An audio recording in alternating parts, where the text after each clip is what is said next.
안에서 여러분과 말씀을 같이 나눌 수 있는 기회를 가져서 참 감사합니다. 오랜만에 노푸드 교회에 오게 된 것 같습니다.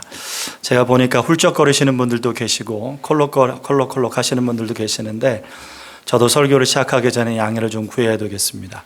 3주 전에 코로나를 앓고 나서 아직까지 잔기침이 남아 있어서 혹시나 설교 중에 제가 기침을 할 수도 있습니다. 양해해 주시기를 부탁을 드립니다. 오늘은 예수님께서 십자가를 앞두고 예루살렘에 들어가신 날을 기억하고 주의 십자가를 묵상하는 종려 주일입니다. 오늘 여러분과 함께 두 곳의 성경을 읽었는데 이 본문들은 예수 그리스도의 십자가를 그 어떤 본문보다도 매우 선명하게 알려주는 말씀입니다.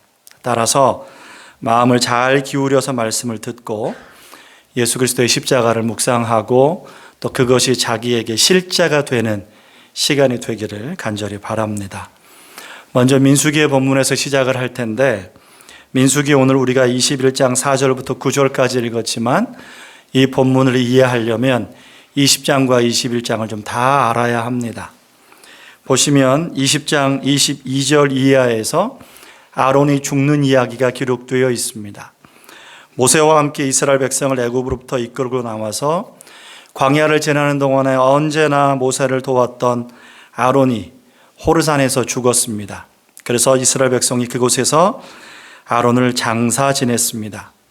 그리고 나서 보니까 21장 1절에 무슨 얘기가 나오나 보니까 아론을 장사 지낸 다음에 조금 더 북쪽으로 올라가니 호르마라고 하는 지역이 있어요. 그곳에 이르렀는데 가나안의 아랏 왕이라는 사람과 전쟁을 한 이야기가 기록되어 있습니다. 이 아랏 왕과의 전쟁에서 이스라엘이 크게 승리했습니다. 비록 아론은 죽었지만 이스라엘에게는 소망이 보이는 것 같아요. 자기들의 지도자 중에 한 명인 아론이 죽은 것은 좀 절망적이었을 거예요. 이제 한 세대가 갔구나. 우리에게는 대제사장이 없구나라고 하는 절망이 찾아왔을지 몰라요. 그런데 그 다음에 나오는 사건을 보니까 가나안 왕 아랏을 이겨요. 그러니 이스라엘이 괜찮을 것 같은데 라는 생각을 하지 않겠어요? 이제 이 길로 가나안 땅에 올라가서 그들을 다 점령하고 나면 우리는 승리하겠구나. 우리는 결국에는 저 땅을 차지하겠구나라고 하는 생각을 가졌을지 모르겠습니다. 그런데 민수기 20장 14절 이하를 보니까요.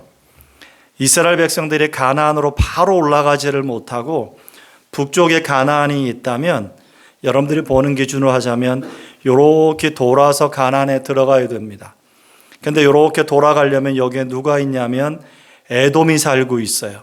그런데 이 에돔이라는 나라가 이스라엘 백성이 통과하는 것을 허락해 주지 않았다라고 기록하고 있습니다. 이쪽으로 돌아서 들어가면 가장 좋을 텐데 에돔이 허락하지 않았습니다. 그러자 오늘 본문을 보니까 21장 4절 이하에서 이스라엘은 길을 돌아서 한참을 돌아서 가야 되는 것 때문에 마음이 좋지 않았다라고 기록합니다. 동편으로 가지 않고 남쪽으로 한참 내려갔다가 다시 올라가야 됩니다. 그때 이스라엘에 무슨 생각을 했을까요? 21장 1절부터 나오는 아랏 왕과의 전쟁이 생각나지 않았을까요? 우리가 그냥 에돔 치고 가면 되잖아요 라는 생각을 했을 거라고요. 저까지껏 무너뜨리고 가면 되지 뭘 돌아갑니까? 라고 하는 생각을 했을 거예요. 그런데 하나님께서 그것을 원하지 않으셨어요. 에돔은 너희 형제, 야곱의 형제 아니냐. 그러니 거기를 치고 가서는 안 된다라고 합니다. 그래서 우회 도로를 가야만 했습니다. 그랬더니 이스라엘의 마음이 상하여 불평하고 원망을 쏟아냈다라고 오늘 본문이 기록합니다. 더욱이 실제로 지도를 보면 이 우회하는 길이 산악지형이었습니다. 200만 명이 이 산악지형을 지나가려니 얼마나 힘들었겠어요. 얼마나 짜증났겠어요. 그러니 마음이 굉장히 불편해지고 불평이 커졌습니다. 그들의 레퍼토리가 아마 40년간 광야에서 했던 거하고 비교해 비슷했을 거예요. 뭐라고요? 우리를 애굽에서 인도해내더니 이 광야에서 죽게 하는구나. 이곳에는 먹을 것도 없고 물도 없다.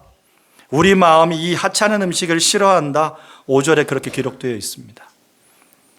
40년간 이 불평을 해왔어요.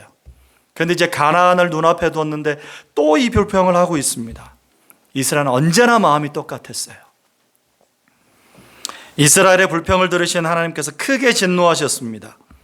어떻게? 이스라엘에게 불뱀을 보내셔서 많은 사람을 물어 죽게 하셨습니다. 하나님의 심판이 굉장히 즉각적이었어요. 사실 지금은 가나안 땅을 눈앞에 두고 있기 때문에 하나님께서 이렇게까지 진노하실 일이 아닐지도 모릅니다. 빨리 집어넣어 주시면 되는 거예요. 그런데 하나님 그렇게 하지 않으셨어요. 아랏 왕을 한 번 이기고는 자기들이 마치 영웅이라도 된 것처럼 기고만장한 이 이스라엘 백성들에게, 그리고 하나님께 도전하는 이 백성들에게 하나님은 그의 심판을 아끼지 않으셨습니다. 매우 지엄했습니다. 그러나 하나님의 뜻은 이스라엘 전체를 멸하시는 게 아니었어요. 여기서 그들을 다 죽이시는 게 아니었습니다. 백성들이 회개하고 모세가 하나님께 중보합니다. 자, 7절 보십시오. 백성이 모세에게 이르러 말하되 우리가 잘못했다. 좀 중보해달라. 그랬더니 모세가 하나님 앞에 간절하게 중보했어요. 그랬더니 하나님이 은혜의 방법을 알려주셨습니다. 불뱀에 물린 사람들이 나을 방법이 있는 거죠. 그게 뭐냐면 노스로 뱀을 조각해서 장대 위에 매달아 놓으면 뱀에 물린 자마다 그것을 보고 살게 하셨어요. 하나님께서 다시 한번 이스라엘 백성들에게 한없는 자비를 베풀어 주신 거죠. 그런데 문제는 하나님께서 이스라엘을 구원하기 위해서 베풀어 주신 이 방법이 약간 이스라엘 백성들의 입장에서 보면, 그리고 제 입장에서 보면 고개를 갸우뚱하게 하는 점들이 있다라는 거예요. 먼저 이스라엘 백성들 가운데는 불뱀에 물려서 치명적인 상태에 이르거나 아니면 목숨을 잃는 사람들이 빠르게 번져가고 있었습니다. 매우 빠른 속도로 100명, 200명, 1000명이 죽어가고 있어요. 그런데 모세가 놋뱀을 조각해서 만든다는 거는요, 매우 오랜 시간이 요구되는 겁니다. 마침 그 지역에는 구리광산이 있었어요. 그런데 이 구리광산이 있기는 했지만 구리를 채취해서 그 구리를 녹이고 거푸집을 만들고 거기에 뱀의 모형의 틀을 만들어서 그 속에 녹물을 부어서 뱀을 만드는 것, 얼마나 오래 걸리는 일이었을까요? 그 사이에 얼마나 많은 사람들이 죽어갈지 모릅니다. 그런데 하나님은 이 방법을 주셨어요. 그냥 내가 용서할 테니까 나음을 얻어라, 이렇게 하시면 좋을 것 같은데 그렇게 하지 않으셨다는 거예요. 두 번째로 하나님께서는 시내산에서 이 이스라엘 백성들에게 율법을 주실 때, 또 10계명을 주실 때 그 중에 2계명이 뭐였냐면 어떤 종류의 우상도 만들지 말라는 거였습니다. 그런데 하나님께서 바로 이 계명을 스스로 깨뜨리시는 것 같은 명령을 주셨어요. 뱀의 형상을 만들어서 세워놓고 그거를 바라보라고 그러잖아요. 아마 모세의 입장에서도 이것을 이해하기가 어려웠을 것 같습니다. 세 번째로 이스라엘 백성들에게는 기본적으로 뱀에 대한 혐오감이 있었어요. 특히 에덴에서 아담과 하와를 죄짓게 했던 장본인이 뱀이었으니까 얼마나 뱀을 싫어했을까요? 어둠의 왕을, 사탄의 왕국을 대표하는 동물이 뱀이었습니다. 따라서 그러한 뱀을 형상화해서 장대 위에 높이 단다? 이건 모세와 이스라엘 백성들에게 몹시 거리끼는 일이 아닐 수 없었습니다. 그러면 우리의 질문은 이거죠. 하나님께서는 왜 이 석연치 않은 방법을 명령하셨을까요? 다른 수많은 방법이 있었을 것이고 말씀으로도 그들을 고치실 수 있었을 텐데 하나님은 왜 이 석연치 않은 방법을 명령하셨을까요? 이 방법에 크게 세 가지 정도의 하나님의 의도가 담겨 있는 것으로 보입니다. 첫째로, 하나님께서 불뱀을 보내서 그들을 물게 하신 것에서 알 수 있는 사실은 이 이스라엘 백성들의 불평과 원망의 본질적인 성격입니다. 앞서 말씀드린 대로 뱀은 에덴에서부터 하와를 유혹해서 인류 최초의 죄를 범하게 한 주체인 사탄을 상징하는 동물이죠. 그런데 지금 하나님께서 그 뱀을 보내서 백성들을 죽음에 이르게 하십니다. 하나님께 도전하고 반역하는 죄는 사탄에게서 온 근본적인 죄예요. 결국 사람을 죽음에 이르게 한다는 사실을 하나님께서 지금 이 진리를 보여주시는 거예요. 따라서 노스로 뱀을 만들어서 장대 높이 달게 하신 데에는 뱀에 물린 사람들을 살려주시는 데에도 목적이 있었을 뿐만 아니라 그와 동시에 어떤 목적이 있냐면 이스라엘이 자기들의 죄와 그 죄로 말미암은 현실이 뭔가를 그 뱀을 보면서 똑똑히 깨달으라고 하시는 하나님의 의도가 있었다라는 겁니다. 너희들은 죽을 수밖에 없어. 40년간 끊임없이 나에게 도전했고 끊임없이 반역했고 이게 인류 전체의 죄이며 이스라엘 너희들의 죄야 라고 하는 것을 하나님께서 보여주시고자 하시는 목적이 거기에 들어있었다는 거죠. 두 번째는요, 하나님께서 백성들을 살리시는 이 방법이 좀 황당함에서 오는 하나님의 의도를 찾을 수 있습니다. 이제껏 광야에서 이스라엘이 죄를 짓고 하나님께서 심판하실 때요, 하나님이 고치시는 방법은 뭔가를 공급하시는 거였어요. 혹은 기적을 베푸시는 거였어요. 예를 들어서 하늘에서 만나를 직접 내리시거나 바람으로 메추라기를 이렇게 불어오게 하시거나 아니면 반석에서 물이 터져나게 하시는 그런 방법들이었습니다. 그때마다 이스라엘은 불평했고 그때마다 하나님 그들을 구원해 주셨거든요. 그런데 이번에는 노스로 뱀을 조각해서 장대에 걸어 놓으면 그것을 그냥 바라보는 사람마다 낫는다고 말씀해 주십니다. 이것도 기적이라면 기적일 수 있지만 중요한 것은 그저 바라보기만 했는데 살아난다는 데 있어요. 바라보는 것 자체에 무슨 위력이 있겠어요? 역으로 말하면 그냥 바라보기만 하는 것처럼 쉬운 일이 어디 있겠어요? 자기 장막에 누워서 죽어가는 사람도 그거를 바라보면 그냥 사는 거예요. 하지만 하나님께서는 여기에서 이스라엘 백성들의 현재의 마음가짐을 다루셨습니다.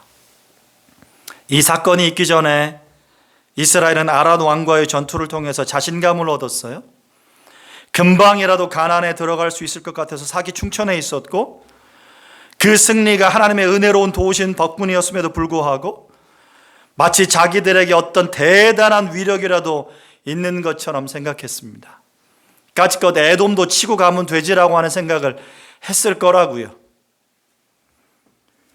그러나 하나님께서는 이스라엘 백성들에게 그들이 얼마나 무력한지를 가르쳐 주셨어요. 그들이 얼마나 별 볼 일 없는 사람들인가를 깨우쳐 주려고 하셨습니다. 아랏을 물리친 힘이 그들에게서 나온 것이 아니었습니다. 마찬가지로 에돔을 물리칠 힘도 그들에게 있었던 게 아니었습니다. 그들이 다른 민족들과의 전쟁에서 승리해서 생명을 지켜낼 수 있는 것 같았지만 현실은 불뱀에 물려서 속수무책으로 죽어가는 거였어요. 이스라엘의 현 주소가 똑똑히 보이는 거죠. 사기 충천에 있고 에돔도 물리칠 수 있을 것 같지만 아니요. 이스라엘 백성은 지금 불뱀에 물려서 아무것도 할 수 없이 속수무책으로 죽어갑니다. 독사의 맹독이 온몸에 퍼져가는 동안에 그들이 할 수 있는 것 아무것도 없어요. 그들의 생명이 그냥 풀리처럼 시들어가는 거죠. 그렇게 자기 목숨 하나 스스로 지킬 수 없는 무력하고 이 비천한 백성들에게 하나님께서 원하시는 게 뭡니까? 놋뱀을 그저 바라보기만 하는 것이었어요. 시각장애인이 아니라면 어린아기도 할 수 있는 일이었습니다. 대단한 힘이나 어떤 능력이 필요한 일이 아니에요. 그저 보기만 하면 됩니다. 얼마나 쉬워요. 그저 보기만 하면 됩니다. 그러나 역으로 말하자면 자기의 무력함이 얼마나 초라하게 느껴지겠어요. 아무것도 못하고 그냥 보기만 하는 거니까. 이 놋뱀 사건에서 하나님께서 이스라엘 민족들에게 하고 싶으셨던 말씀이 뭐였겠는가 한번 생각해 보십시오. 너희는 무능하다. 너희 스스로 생명을 보존할 수 없고 특히 죄로 말미암아 나에 대한 반역과 도전과 불평과 원망으로 말미암아 죽음을 향해 가고 있을 때 그 형벌로부터 돌이킬 힘은 너에게서 나오는 것이 아니라 나에게서 나온다. 너희들이 할 수 있는 일은 고작 놋뱀을 바라보는 것이다. 바로 그 정도가 너희들이 가지고 있는 능력이다. 인간의 무능함과 죄로 말미암은 비참함을 고스란히 드러내는 것이 바로 이 사건의 의미 중에 하나입니다. 세 번째는요, 이 사건에서 또 알 수 있는 것이 있는데 이스라엘 백성들이 나음을 잇는 방법이 철저하게 개인적이었다는 사실이에요. 스스로 그 놋뱀을 바라보는 사람들만 살 수 있었습니다. 하나님께서 불뱀을 떠나게 하셔서 진노를 멈추셨다는 기록도 없고요. 또는 백성들을 일제히 낫게 해주셨다는 기록도 없습니다. 21장에는 사느냐 죽느냐는 전적으로 개인에게 달려 있었습니다. 이게 구원의 방식을 말씀합니다. 장대 위에 달린 놋뱀이라는 구원의 방식이 누구에게나 열려 있었다는 점에서 구원은 보편적입니다. 그러나 그것을 바라보는 사람만 나올 수 있다는 점에서는 구원이 제한적입니다. 불범에 물리고도 자존심이 강해서 혹은 진짜 그거 바라본다고 살 수 있겠어? 라고 의심해서 나는 거기에 움직일 힘도 없어서 텐트 밖으로 나갔을 것을 바라볼 수 없어 짜증이 나서 바라보지 않은 사람들은 못 사는 거예요. 그러나 어린아이같이 순수하게 하나님의 명령을 듣고 그래 바라보면 산다고 하셨으니까 내가 바라보지 라고 바라보는 사람은 살 수 있었습니다. 하나님께서 억지로 모든 사람들을 낫게 해주지 않으셨다는 겁니다. 이처럼 사탄의 유혹에 넘어간 사람의 죄의 본질과 하나님의 구원의 방식과 그리고 죄에 빠져있는 인간의 무능함까지 적나라하게 보여주신 이 사건이 궁극적으로 우리에게 말씀하시는 복음의 진리는 무엇일까요? 이 사건은 제가 서두에도 말씀드렸듯이 너무나도 선명하게 예수 그리스도의 십자가를 예표합니다.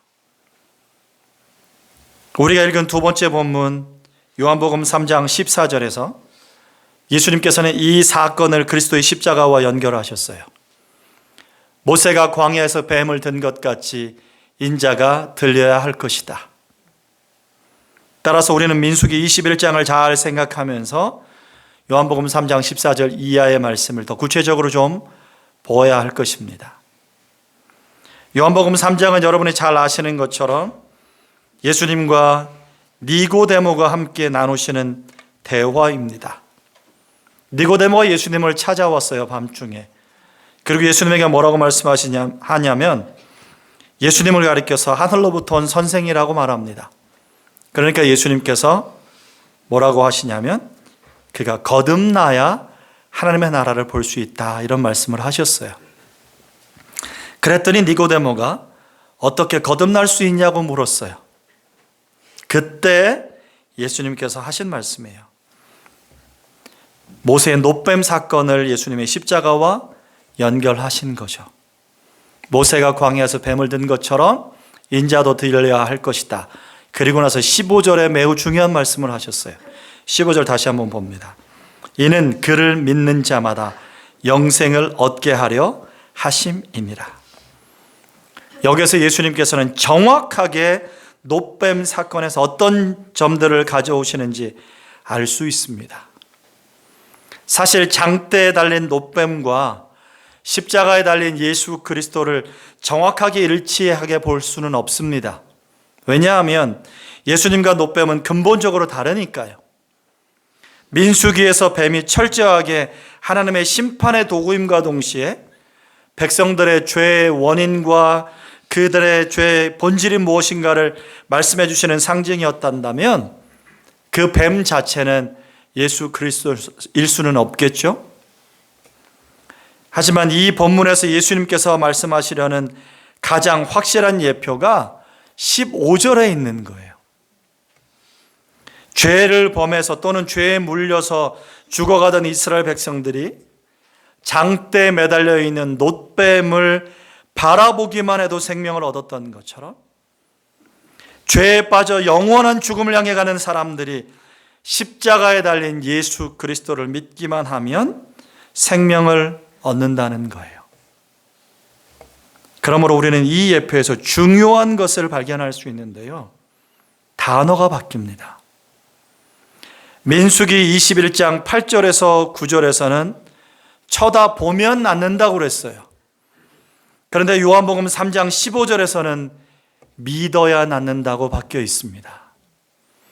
쳐다보는 게 아니라 믿어야 낫는다라고 바뀌어 있습니다.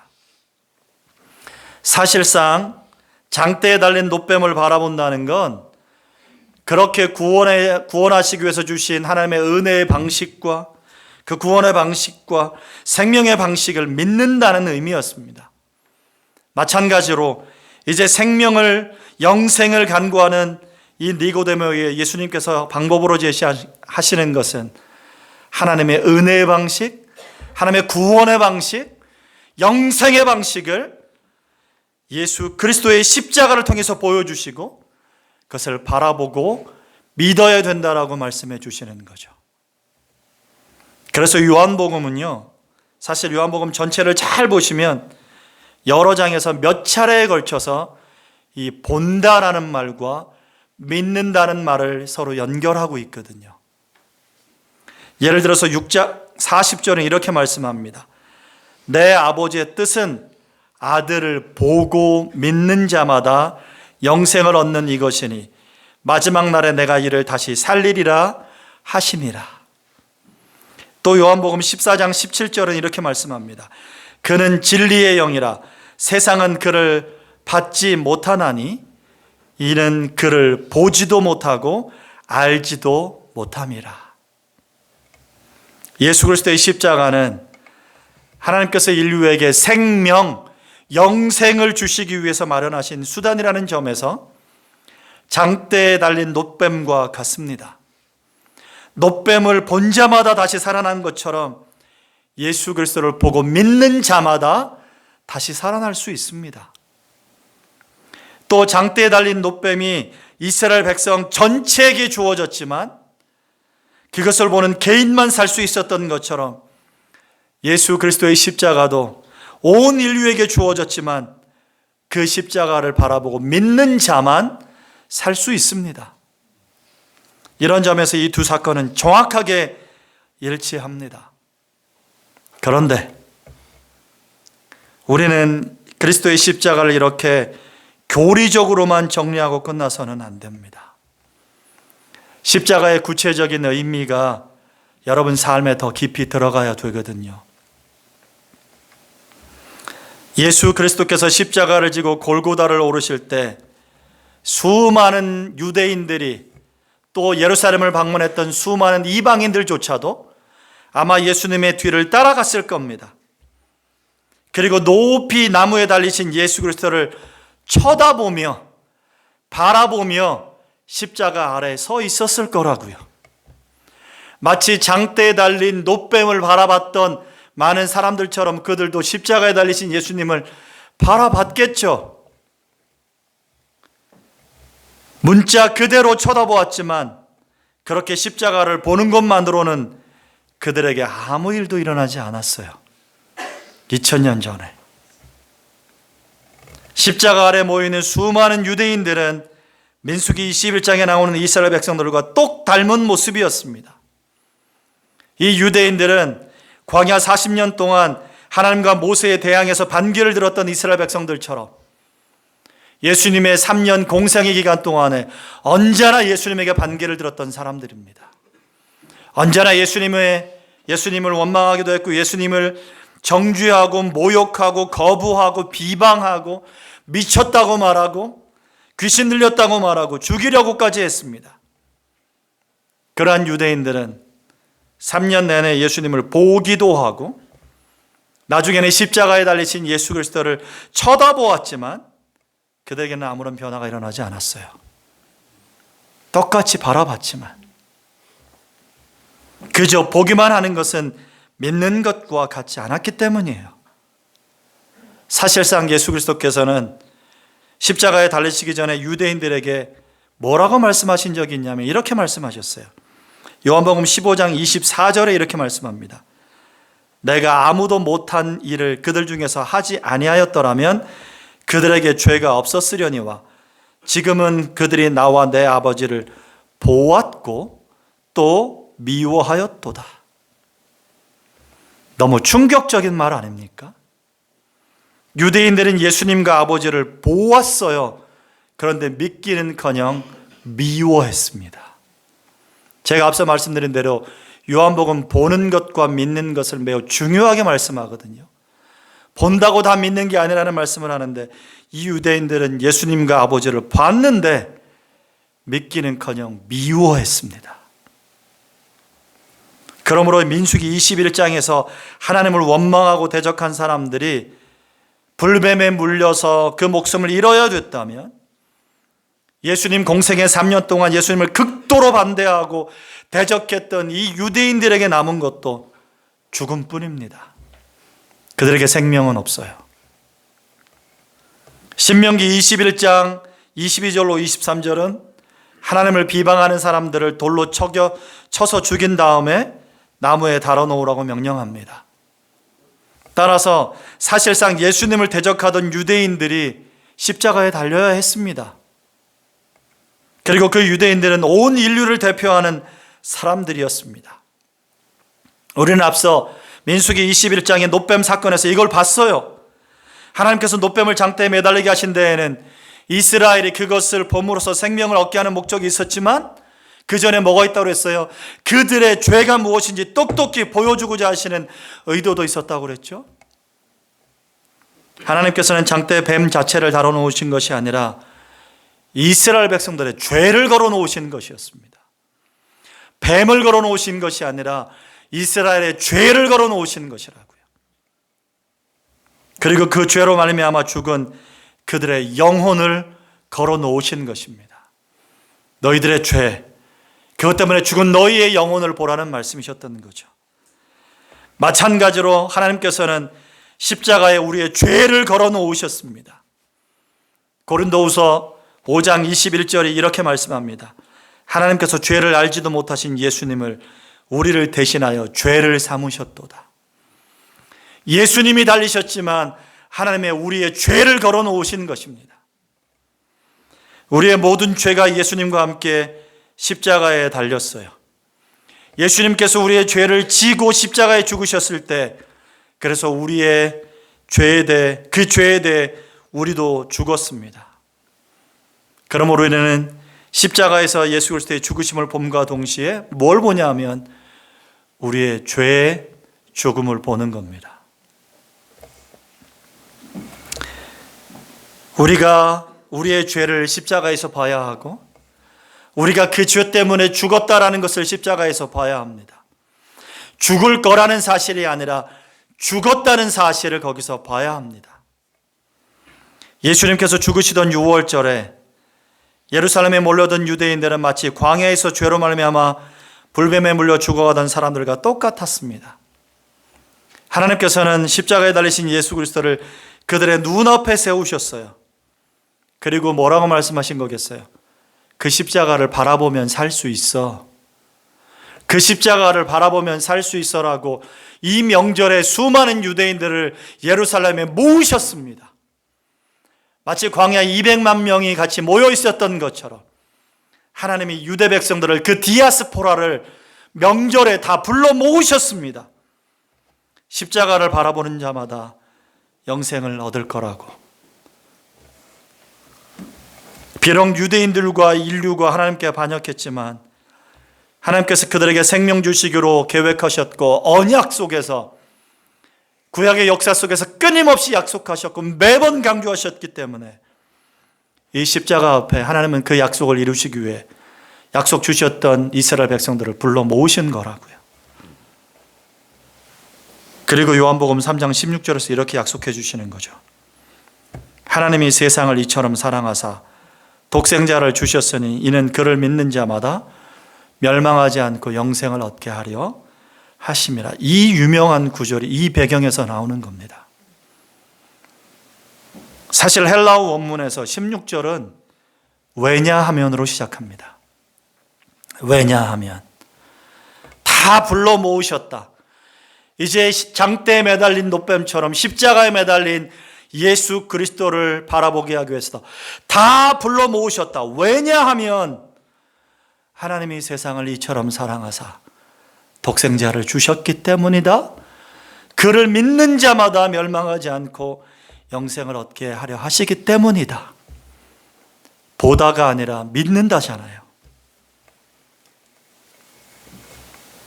요한복음 3장 17절이 굉장히 무서운 말씀을 합니다. 십자가의 예수님도 심판을 위함이 아니라 구원을 위함이라고 말씀하시거든요. 17절 한번 보십시오. 하나님이 그 아들을 세상에 보내신 것은 세상을 심판하려 하심이 아니요 그로 말미암아 세상이 구원을 받게 하려 하심이라. 그를 믿는 자는 심판을 받지 아니하는 것이요 믿지 아니하는 자는 하나님의 독생자의 이름을 믿지 아니하므로 벌써 심판을 받은 것이니라. 믿지 않는 사람들이 이미 심판을 받았대요. 그리고 그 심판 또는 정죄란 그들이 빛보다 어둠을 더 사랑한 상태라고 19절 20절에서 말씀을 하고 있습니다. 마치 광야에서 불뱀에 물려 죽어가는 사람들이 이미 심판을 받고 있었던 것처럼 이 땅에 죄로 말미암아 죽어가는 사람들은 이미 하나님의 진노와의 심판 안에 있는 것입니다. 그런데 노뱀을 장대에 매단 것이 하나님의 구원의 은혜였고 그들에게 생명을 주시기 위한 것이었던 것처럼 이제 십자가에 달리시는 예수 그리스도도 이미 심판을 받고 있는 백성들에게 생명을 주시기 위함이었다라고 성경이 지금 우리에게 증거해 주고 있습니다. 어둠에 빠져 있는 상태, 죽음을 향해 가고 있는 그 상태에 있는 사람들, 그들은 심판을 겪고 있습니다.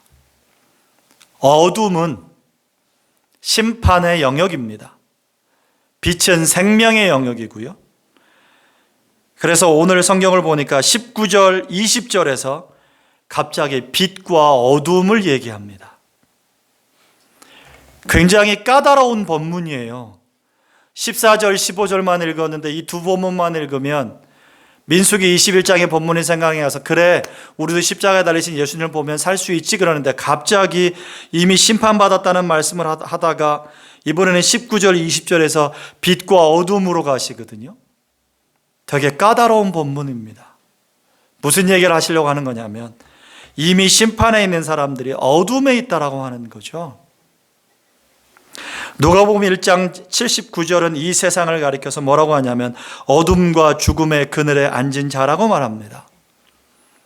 또 베드로후서 2장 17절은 불법한 자들을 캄캄한 어둠이 예비되었다라고 말씀합니다. 그런데 이렇게 어둠에 있는 자들이 구원을 얻을 방법은 빛을 보는 것이에요.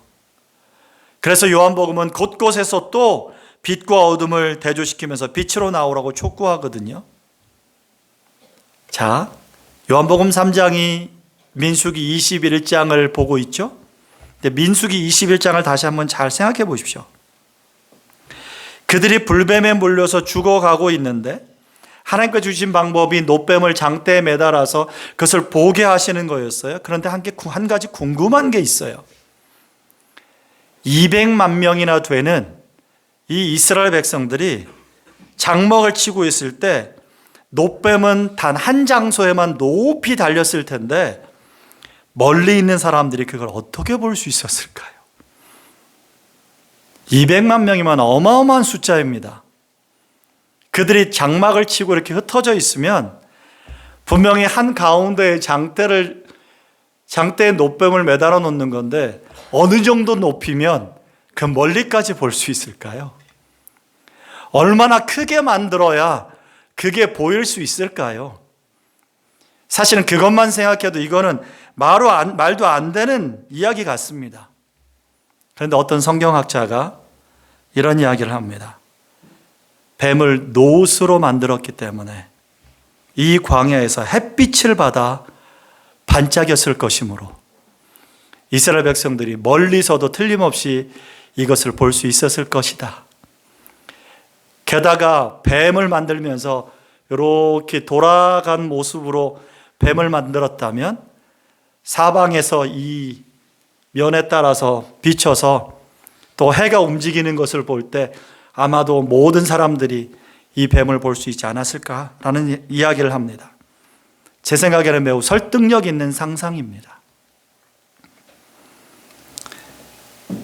영적인 어둠에 빠져있던 이스라엘 백성들이 육신의 눈으로 빛을 봄으로써 다시 생명을 얻게 되었다는 사실에 큰 의미가 있습니다. 그들은 영적인 어둠에 빠져 있었는데 육신의 눈으로 빛을 보면서 생명을 얻었어요. 근데 십자가를 생각해 보십시오. 우리 주 예수 그리스도께서는 대제사장의 사병들에게 붙잡히셔서 빌라도의 재판을 받으시고 십자가에 못 박혀 돌아가셨습니다. 세상의 빛이신 예수 그리스도께서 십자가에 달리셨습니다. 요한복음 1장은 이 세상에 빛이 왔다라고 말하며 예수 그리스도를 빛이라고 우리에게 소개해 줍니다. 세상의 빛이신 예수 그리스도께서 십자가에 달리셨는데 영적인 어두움에 갇힌 백성들은 영적인 눈으로 그 예수 그리스도의 빛을 바라보지 못합니다. 하나님께서 이스라엘 백성들을 그 예루살렘에 불러 모아 주셨는데 그들의 아무리 육적인 눈으로 예수 그리스도를 바라봐도 그분에게서 영적인 빛을 바라보지 못합니다. 빛 되신 예수 그리스도는 영적인 눈으로만 바라볼 수 있기 때문이었어요. 사람들은 예수님을 보면서 보지 못했습니다. 다시 말하면 보면서도 믿지 않았습니다. 사람들은 예수님을 조롱했습니다. 세상의 빛이라고 말하던 예수가 못 박혔다고 비웃었습니다. 생명이요 부활이라고 말하던 예수가 못 박혔다고 또 비웃었습니다. 사람들이 쳐다보는 십자가에는 아무 능력이 없고 흠모할 만한 것도 없었습니다. 십자가 위에는 찬란하고 아름다운 빛은커녕 무엇이 보였겠어요? 핏빛으로 물든 왜소하고 초라한 육체가 매달려 있을 뿐이었습니다. 채찍에 맞아서 만신창이가 되어버린 예수 그리스도에게서 무슨 빛이 나요? 어쩌면 정말로 팔팔한 청년들에게서 나오는 그 아름다운 빛마저도 예수 그리스도에게는 없었습니다. 만신창이가 되어 있습니까? 머리에서 흘러내리는 핏줄기에 물든 예수님의 눈빛도 강렬하지 않았을 것입니다. 너무 지쳐 있을 것이고 너무나 힘든 모습을 보이고 있었을 것입니다. 그러므로 십자가에 매달린 예수님은 그를 바라보는 사람들에게 빛이 아니라 오히려 어둠이었고 죽음이었고 아무런 소망 없는 것처럼 보였을 것이라고요. 그러나 우리는 십자가에서 일어난 일을 잘 알고 있습니다. 실제로 거기에서 무엇이 벌어졌는지 우리는 알아요. 정말로 어둠이 무엇인가를 예수님이 가르쳐 주셨습니다. 하나님이 가르쳐 주셨습니다. 낮 12시가 되고 온 세상이 깜깜해지고 하나님께서 그들의 육신의 눈을 다 닫아 놓으셨습니다.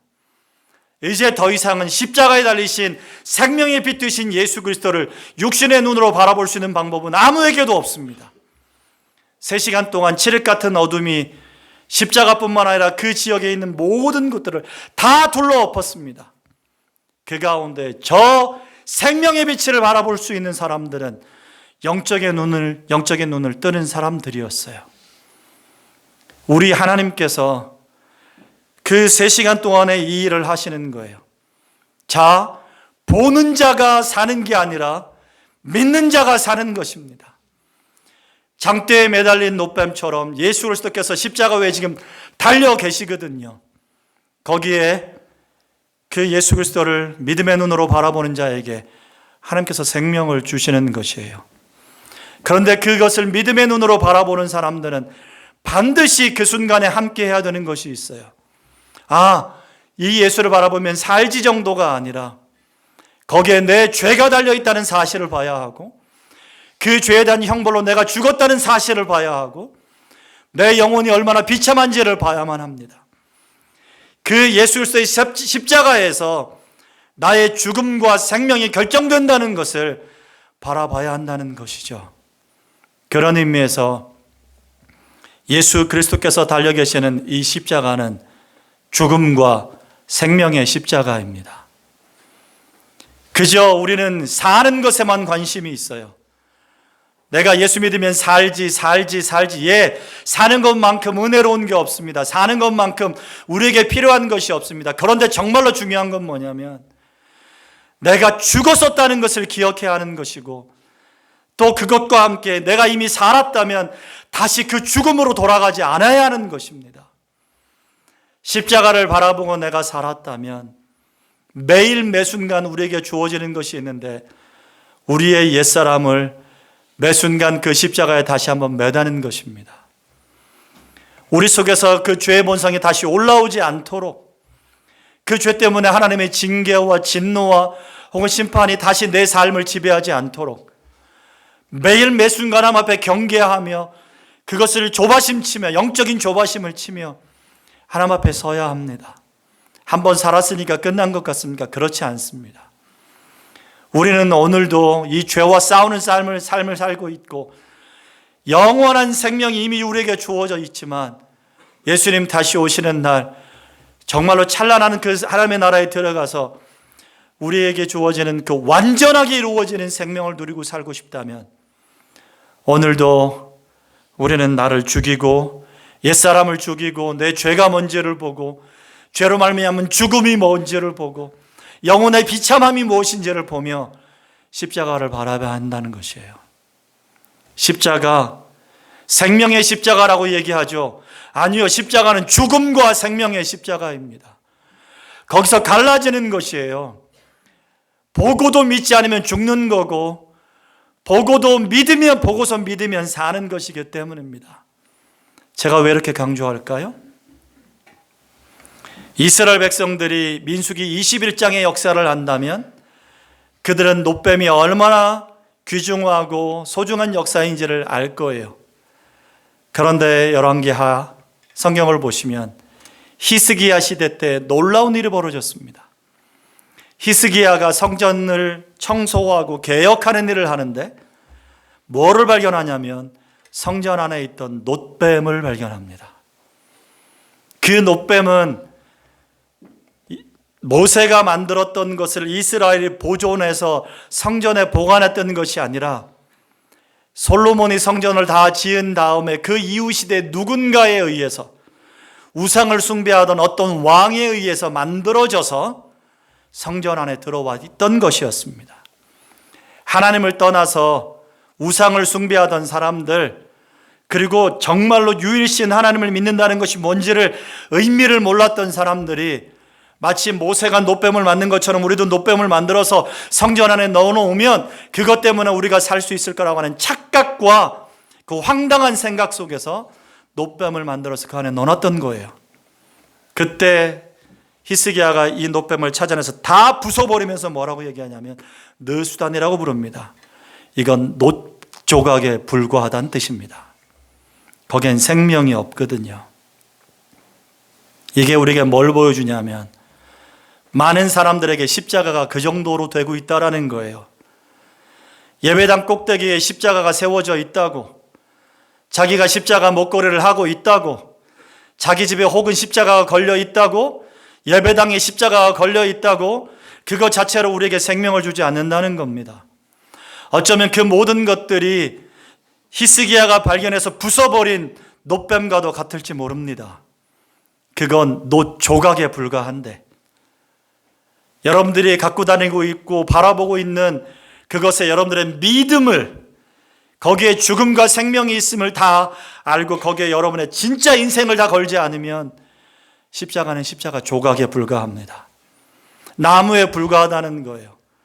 성경이 당황스럽게 우리에게 말해주는 건 뭐냐면 우리는 십자가 이렇게 말하고 싶은데 나무에 달렸다 이렇게 말씀합니다. 나무에 달렸다고. 왜? 십자가라는 그 세 글자가 우리에게 너무 강렬해서 우리가 십자가라는 우상에 빠지지 않도록 하시기 위하여 나무에 달리셨다라고 말씀해 주시는 게 얼마나 은혜가 되는지 몰라요. 나무 조각이에요. 정말로 중요한 것은 그 십자가에 달리신 우리 주 예수 그리스도, 생명의 빛이신 예수 그리스도이고 그 예수 그리스도를 바라보면서 우리는 죽음과 생명을 생각해야 하고 매일 매순간 여러분의 옛사람을 거기에 달고 죽이고 새 사람을 입으며 살아가야 합니다. 사랑하는 여러분, 오늘 종료주일입니다. 한 주간 우리는 그리스도의 십자가를 묵상하며 고난주간을 지나갈 것입니다. 십자가를 묵상하는 동안에 여러분 괜히 눈물을 흘리며 콧물을 흘리며 울며 불며 하나님 저에게 은혜 베풀어 주셔서 감사합니다. 감사하고 괜히 감상에 빠지지 마십시오. 십자가 앞에서 정신을 바짝 차려야 합니다. 오늘도 나를 죽여가고 있는 죄는 뭔가? 내가 생명을 얻었지만 생명을 누리지 못하게 하는 것은 무엇인가? 나는 정말로 거기서 죽음과 생명을 경험하고 있는가?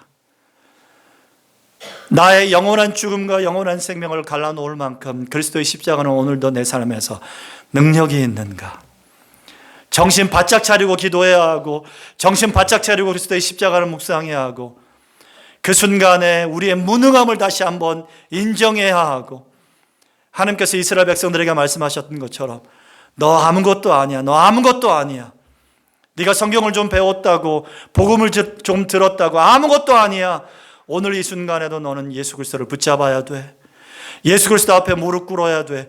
예수 그리스도 앞에 머리 숙여야 되라고 말씀하시는 그 그리스도 앞에 정말로 겸손하게 은혜를 간구하며 절박하게 매달리며 한 주를 보낼 때 하나님께서 여러분과 저에게 은혜 베풀어 주실 줄로 믿습니다.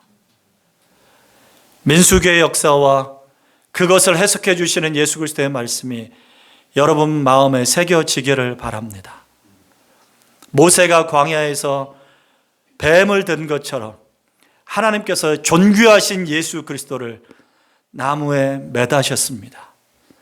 뱀이 매달린 정도가 아니라 아름답고 존귀하신 우리 주 예수 그리스도께서 십자가에 매달리셨습니다.